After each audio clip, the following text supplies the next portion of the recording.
Dire warnings from the NDP that the Ford government is going to cut long-term care funding. CityNews has learned it was planning the cuts, but the new minister in charge of long-term care has put them on pause. Cuts to long-term care would have been a PR nightmare for the government, especially given this week's inquiry recommendations into the nursing home serial killings. Look at the reaction from nursing home residents and family members when they thought cuts were imminent. They're short-staffed. I know. They're short-staffed. Nurses are asked to be working 12 hours a day. Mistakes are made. We need to be help. We need the help. Please help us.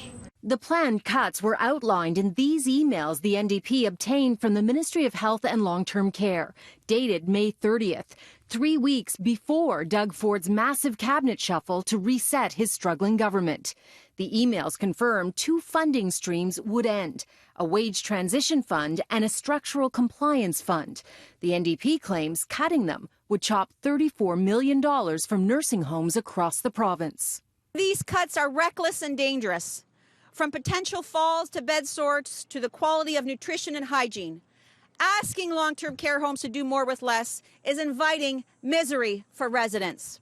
Just last week, residents at Villa Colombo were told the cuts would take more than $370,000 from its budget, and a testy meeting was held with the local PC MPP.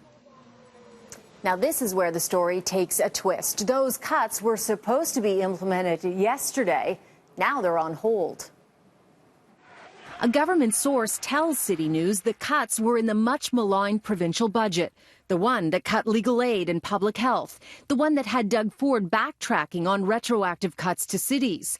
Polls showed voters were unhappy. Finance Minister Vic Fedeli was demoted, and the new Ministry of Long-Term Care was created and given to Marilee Fullerton, who says she has now paused the cuts. We are putting them off until October 1st while we have time to evaluate and analyze what needs to be done to create continuity in the sector.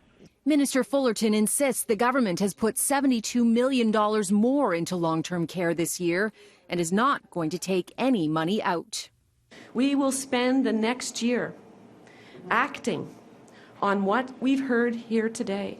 On Wednesday, the inquiry into the 8 murders of long-term care residents at the hands of nurse Elizabeth Wetlaufer released its recommendations, asking for more funding and staff to help what it called a strained system.